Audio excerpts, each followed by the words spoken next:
"We didn't invite you." My son said it casually, like he was reminding me of something obvious instead of cutting me out of his life in front of a room full of strangers.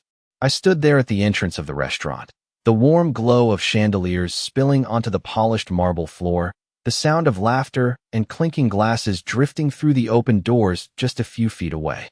For a moment, I thought I had misheard him. At 68, your hearing isn't perfect, but humiliation has a way of sharpening every word. "There must be a mistake," I said quietly, my voice steady even as something inside me shifted. The hostess glanced down at her tablet again, her polite smile faltering. "I'm sorry, ma'am, but your name isn't on the guest list. Not Margaret Collins. Not even Mrs. Collins. Just nothing." I nodded slowly, as if that made sense, as if a mother could simply disappear from her own son's life with the swipe of a finger. Behind Daniel, I could see the decorated dining room. White roses, gold accents, the kind of celebration I used to plan myself when his father was still alive. Emily stood beside him, her hand lightly resting on his arm, her smile thin and controlled. She didn't look surprised to see me. That was the first thing I noticed. Not shock, not confusion, just quiet satisfaction. I let my eyes linger on her for a second longer than necessary, and she looked away first. "Mom, it's just, we wanted something small this year," Daniel added, avoiding my gaze now, as if that might make it easier. "Small." I repeated the word silently, measuring it against the crowd I could clearly see inside. At least 30 people, maybe more. Small didn't mean excluding your mother. Small meant intimate. This was something else. I could feel the old instinct rising in me, the one that told me to smooth things over, to apologize even when I didn't understand what I'd done wrong. I had spent decades doing that, keeping the peace, making things easier for everyone else. But tonight, something felt different. Maybe it was the way Emily's eyes flickered with that brief, calculating look. Or maybe it was the memory of the email I had found 2 nights ago, the one they thought I would never see. I adjusted the strap of my purse on my shoulder and gave a small, almost amused smile. "I understand," I said, and I meant it more than they realized. Daniel looked relieved, his shoulders dropping slightly, as if he had been bracing for a scene that never came. Emily's lips curved just a little higher, victory settling in too quickly.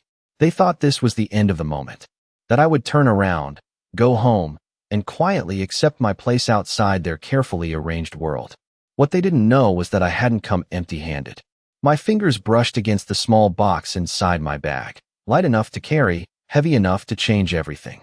I had known exactly what kind of evening this would be long before I stepped through those doors. I had just decided to show up anyway.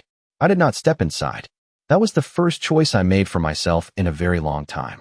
Instead, I moved a few feet to the side, just enough to be out of the doorway, but still close enough to hear the laughter drifting out from behind those glass doors. The kind of laughter that used to include me. I could see reflections of movement in the polished surfaces, waiters carrying trays, guests raising glasses, the soft golden light wrapping everything in warmth that did not belong to me anymore.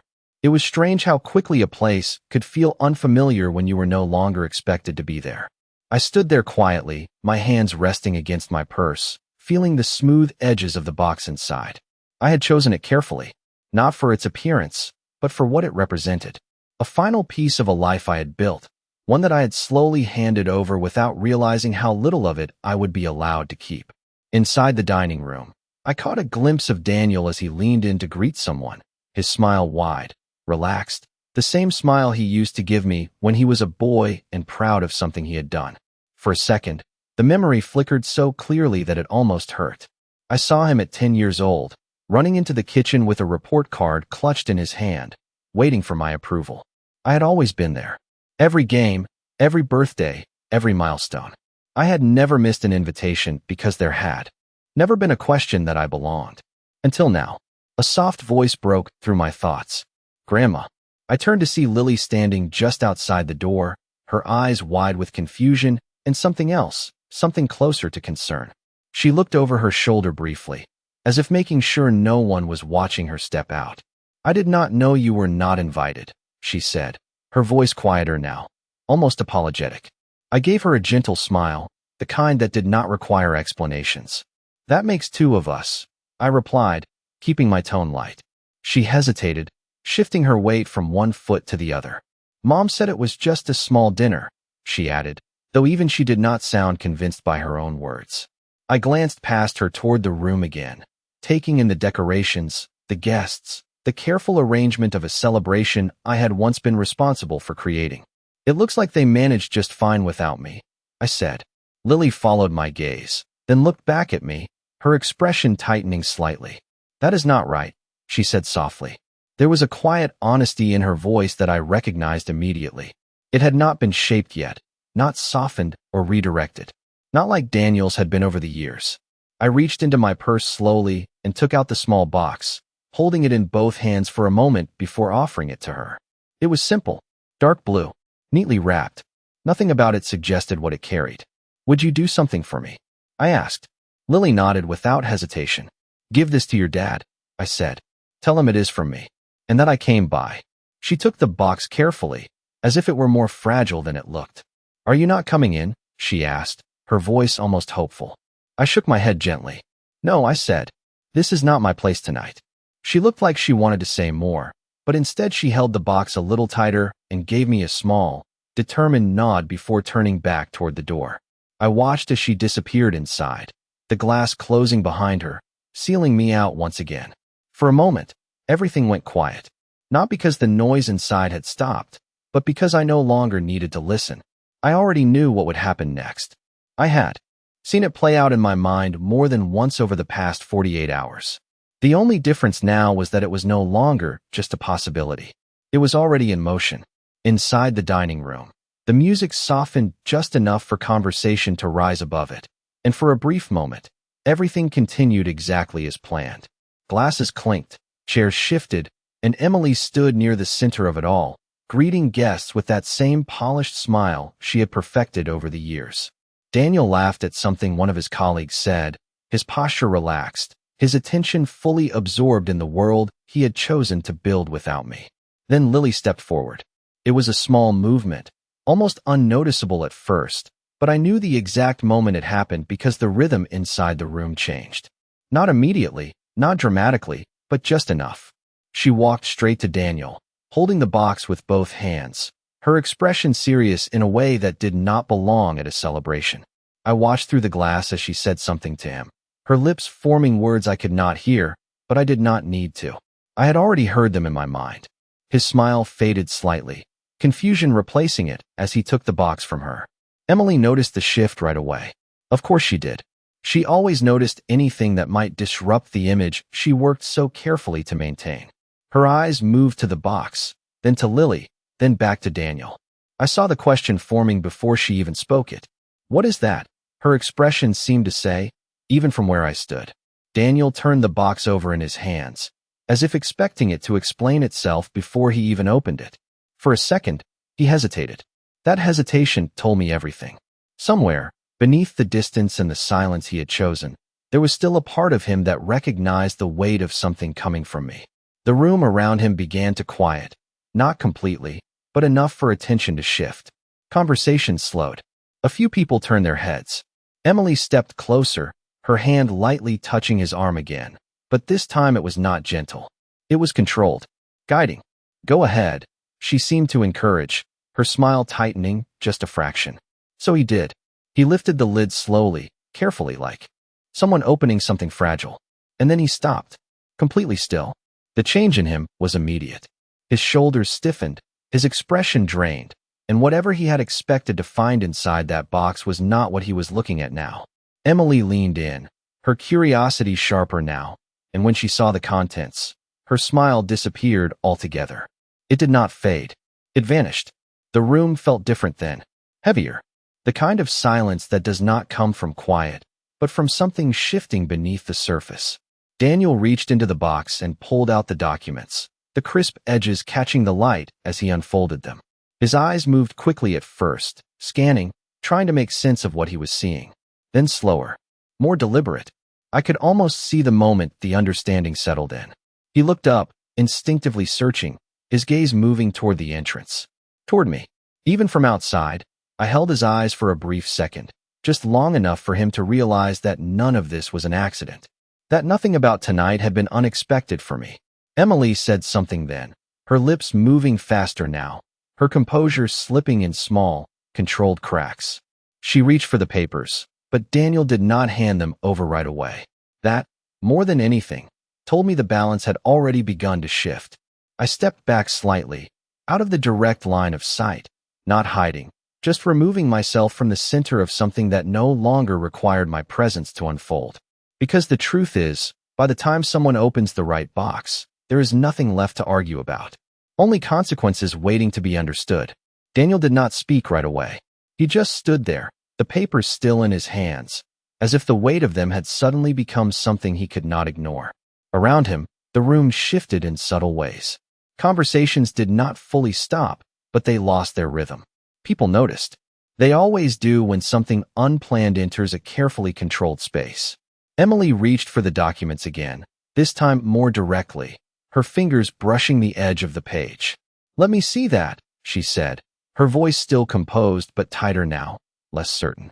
Daniel hesitated for half a second longer before handing them over, and that hesitation mattered. I saw it from where I stood. She took the papers, quickly, scanning them with the kind of focus she usually reserved for things she could control. But this was not one of those things. Her eyes moved faster, then slowed, then stopped. I watched the exact moment her expression changed.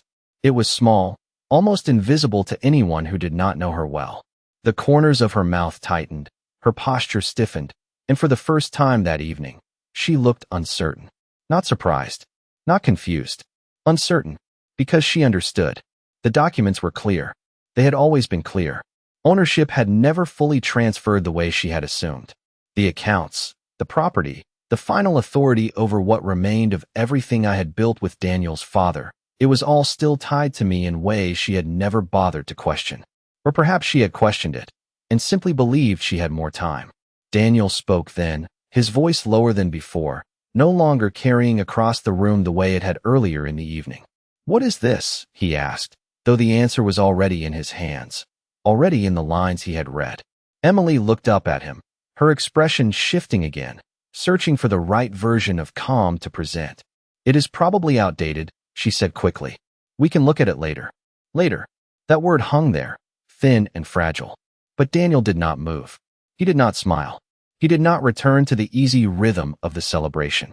Instead, he looked back down at the papers, reading more carefully this time, as if each sentence carried something he had missed before. Around them, a few guests had turned fully now, their attention no longer pretending to be elsewhere. The music continued, but it felt distant, like something happening in another room. I stepped back another pace, the cool night air brushing against my skin, grounding me in the moment. This was never about creating a scene. It was never about raising my voice or demanding to be heard. I had done that once, in quieter ways, over years that no one remembered as clearly as I did. This was different. This was simply the truth, placed in the right hands, at the right time.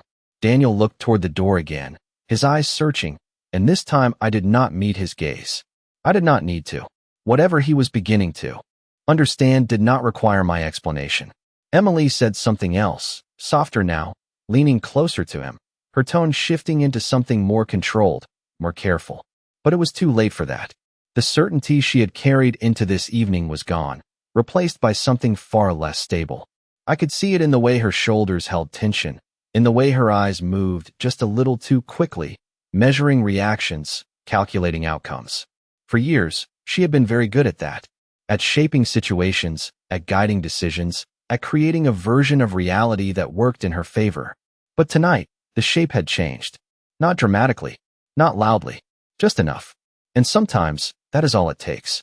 I adjusted my coat slightly, preparing to leave, not out of defeat, but because my part in this moment was already finished.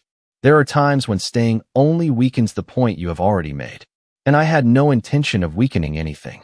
I did not rush my steps. There was no reason to. The night air felt cooler now, steadier, as I moved away from the entrance, the sound of the celebration fading behind me with each step. I had spent years walking into rooms where I was expected, where my presence was assumed, where everything I did quietly held the structure of the family together. Tonight was different. Tonight, I walked away from a room that had chosen to forget that. And somehow, that felt lighter than I expected. Behind me, through the glass and distance, I could still sense the shift unfolding. It does not take raised voices or dramatic gestures for something to change. Sometimes, it is just a pause that lasts a second too long. A look that lingers where it should not.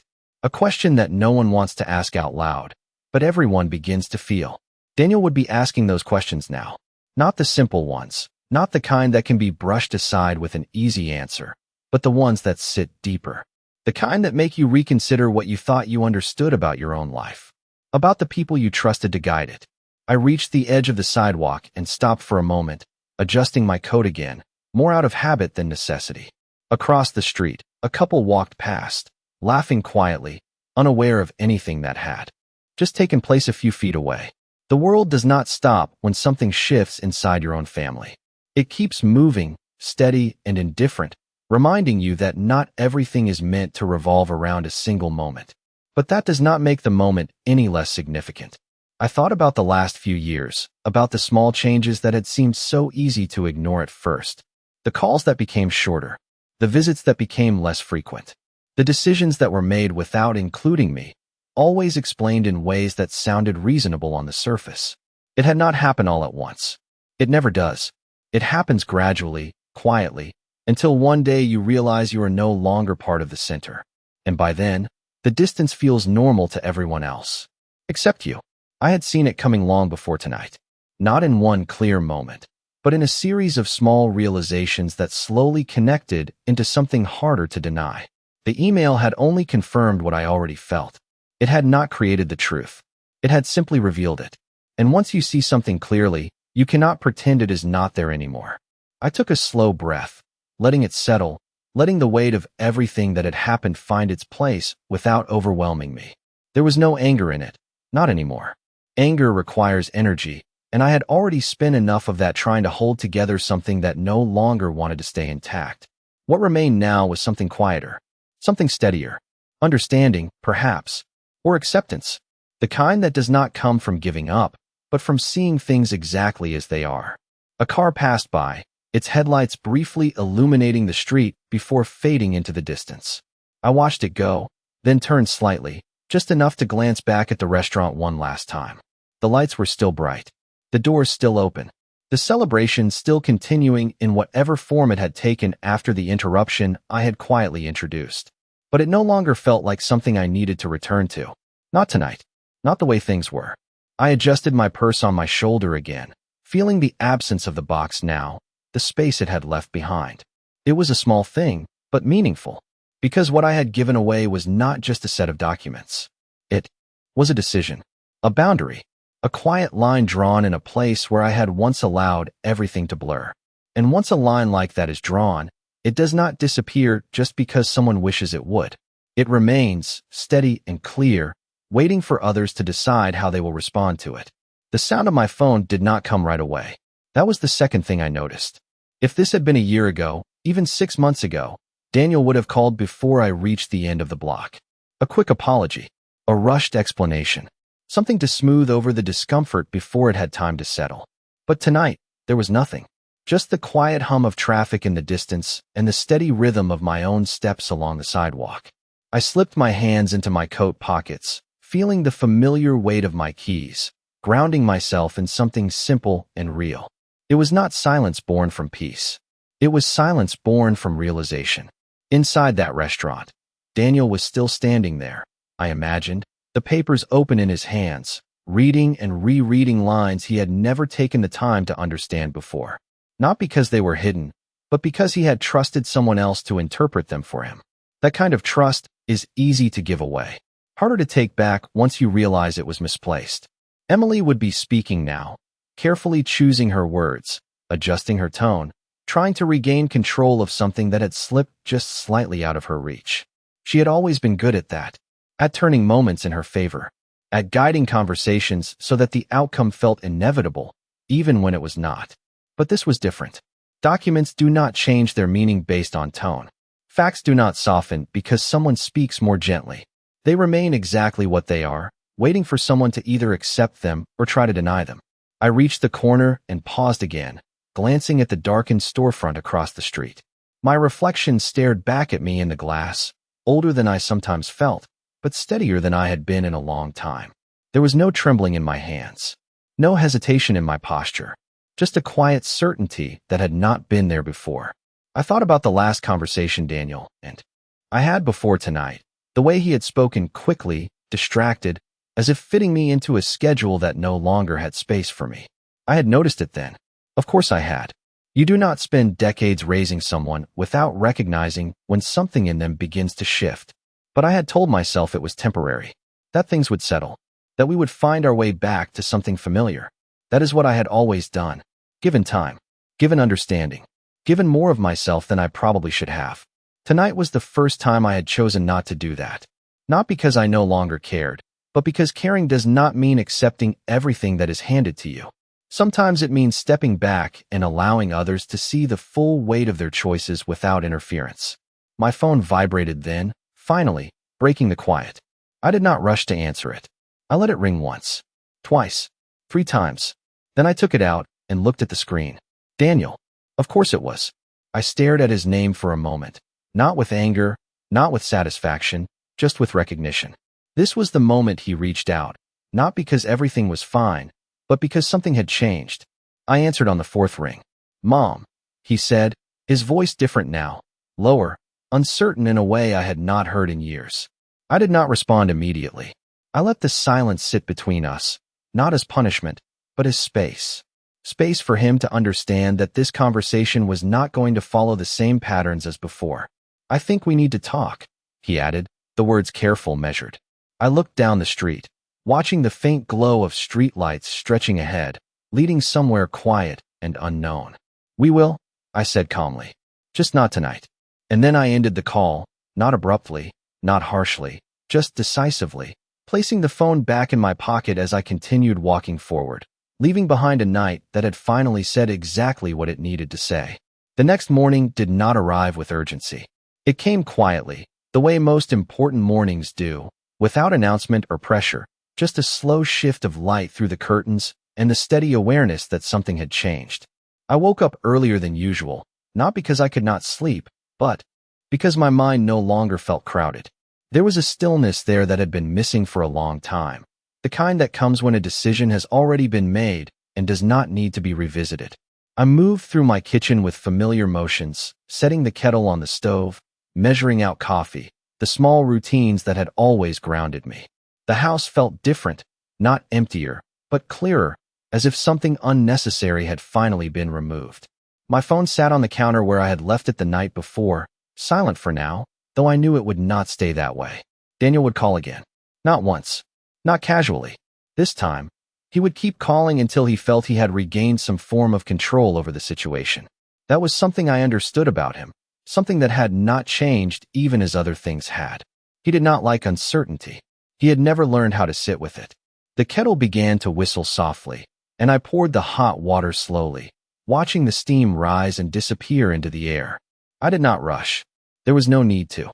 Whatever needed to be addressed would still be there in an hour, in a day, even in a week. Time does not erase things like this. It only clarifies them. I carried my cup to the small table by the window and sat down, looking out at the quiet street. A car passed occasionally, a neighbor walking their dog, the ordinary rhythm of a morning that did not reflect the shift that had taken place the night before. And yet, everything felt different to me. I thought about the documents again, not with worry, but with a kind of calm certainty. They had never been hidden. They had always been exactly where they were meant to be, structured carefully over the years, not out of suspicion, but out of responsibility. I had trusted that responsibility would be respected. When it was not, the structure remained. That was the part Emily had not accounted for. Not because she was careless, but because she had assumed control without fully understanding what it required. Control is not just influence. It is not just presence. It is also knowledge. And that is something that cannot be borrowed. My phone lit up then, the screen bright against the quiet room. Daniel. Again. I let it ring once, then picked it up, not out of obligation, but because I was ready this time. Good morning, I said, my voice even, as if this were any other day. There was a pause on the other end, brief but noticeable. Mom, he replied, his tone more careful now, more measured. Can we meet today? I took a small sip of my coffee before answering, letting the question settle fully before I responded. We can, I said. But not at your house. Another pause. Longer this time. Where then? He asked. I glanced out the window again, considering for a moment, not because I did not know, but because I wanted the answer to be intentional. Somewhere neutral, I said. Somewhere we both have to show up without expectations. He did not respond immediately, but I could hear the shift in his breathing, the adjustment he was making, the realization that this conversation would not follow the patterns he was used to. Okay, he said finally. I understand. I nodded slightly, even though he could not see me. I will text you the location, I replied. And when I ended the call, I did not feel the weight I used to carry after speaking with him. There was no need to replay the conversation, no need to question what I had said or how it had been received. For the first time in a long time, I felt like I was not stepping into something uncertain. I was stepping into something clear. The cafe I chose was quiet in the late morning, the kind of place where conversation stayed low and no one paid attention to who was sitting across from whom. Neutral, just as I had said. No memories attached to it. No expectations waiting in the corners. I arrived 10 minutes early, not out of nervousness, but out of habit. I have always believed that if a moment matters, you give yourself time to arrive fully before it begins. I chose a table by the window, where the light came in softly, and ordered a cup of tea. Nothing complicated, just something warm to hold. When Daniel walked in, I recognized the hesitation in his step before he even saw me. He paused briefly near the door, scanning the room, adjusting his posture the way people do when they are not sure what version of themselves they need to present. When his eyes finally found mine, he walked over slowly, not rushed, not confident either. Just careful. Hi, he said, pulling out the chair across from me. His voice carried none of the ease it had the night before. I nodded once. Sit, I said gently. He did. For a moment, neither of us spoke. The silence was not uncomfortable. It was necessary. It allowed everything unspoken to settle into the space between us before words tried to shape it. Daniel glanced down at his hands, then back at me, then away again. I read everything, he said finally. His voice was lower now, steadier than before, but there was something under it. Something uncertain. I took a small sip of my tea before responding. I expected you would, I said. He nodded, slowly. I did not know, he added, the words coming out carefully, as if he had been rehearsing them. I did not interrupt him. I let him continue. I thought everything had already been transferred years ago. Emily handled most of that. I trusted. He stopped himself there, the sentence unfinished but complete enough. I set my cup down gently. You trusted what was convenient, I said, not unkindly, but clearly. He looked at me then, really looked, and for the first time since he sat down, he did not look away.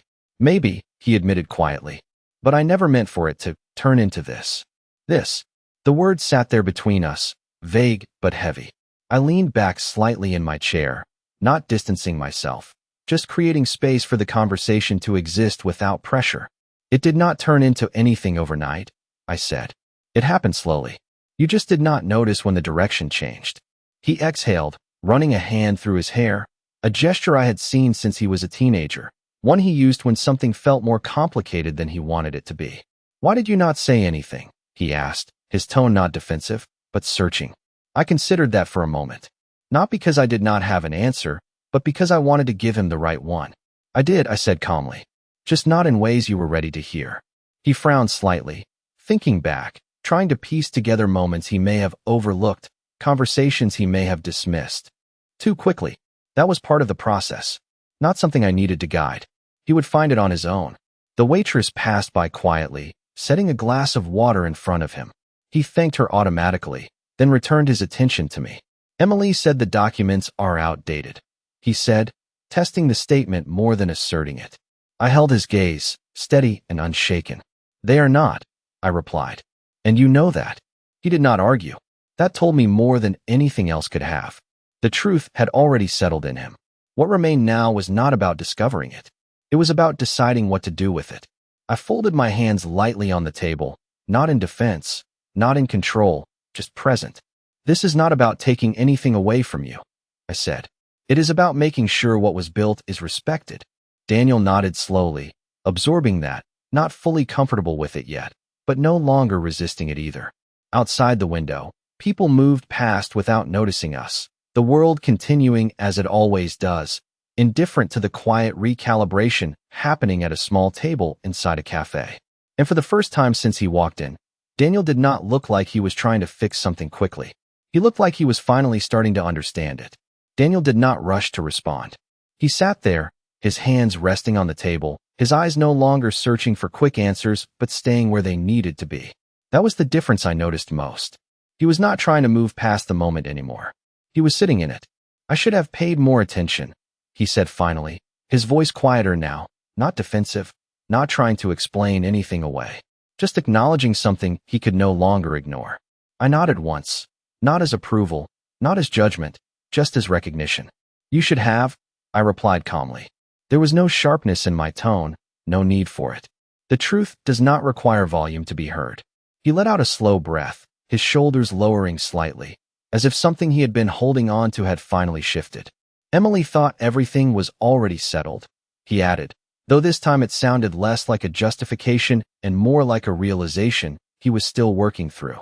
I did not respond to her name right away. Instead, I watched him for a moment, noticing how he no longer spoke with certainty when it came to her. That certainty had been replaced by something else, something more careful. "And you believe that without checking?" I said, not as a question, but as a statement. He nodded. Yes. The honesty in that single word mattered more than anything else he could have said. It was simple, uncomfortable, real. I leaned forward slightly, resting my hands lightly against the table. "Then this is where things change," I said. He looked at me, attentive now in a way that felt different from before, not because he was trying to fix something, but because he understood he needed to listen. "Not because of the documents," I continued. "Those have always been there. But because now you know." He held my gaze, and for the first time, there was no attempt to look away, no hesitation in facing what that meant. "What happens next is not about what you say today," I added. "It is about what you choose to do after you leave this table." He nodded slowly, absorbing that, understanding that this was not a conversation that could be resolved in a single meeting. Some things require time, not to fade, but to settle into something permanent. The waitress returned briefly, asking if we needed anything else. We both shook our heads. The interruption was small, but it grounded the moment again, reminding us that life continues even when something important is being decided. Daniel glanced out the window, then back at me. "I do not want to lose you," he said, the words coming out more carefully than anything he had said so far. I listened to them without reacting immediately, not because they did not matter, but because words alone had carried too much weight in the past without being followed by anything lasting. "Then do not," I said simply. No instructions, no conditions spoken out loud, just a truth placed in front of him. He understood that. I could see it in the way he straightened slightly, in the way his expression shifted from uncertainty to something more grounded. Not resolved, not fixed, but aware. That was enough for now. I reached for my purse, standing slowly, not to leave abruptly, but because the conversation had reached its natural end. There was nothing more to explain, nothing more to argue. "I will give you time," I said, meeting his eyes one last time. "Not forever, but enough." He nodded again, this time without hesitation. As I turned and walked toward the door, I did not look back immediately. I let the moment settle behind me, the quiet weight of it staying where it belonged. When I finally stepped outside, the air felt different again. Not because anything around me had changed, but because I had. Some lines, once drawn, do not need to be defended. They simply exist, waiting to show you who is willing to cross them the right way. And for the first time in a long time, I was no longer waiting to be invited. I was deciding where I belonged.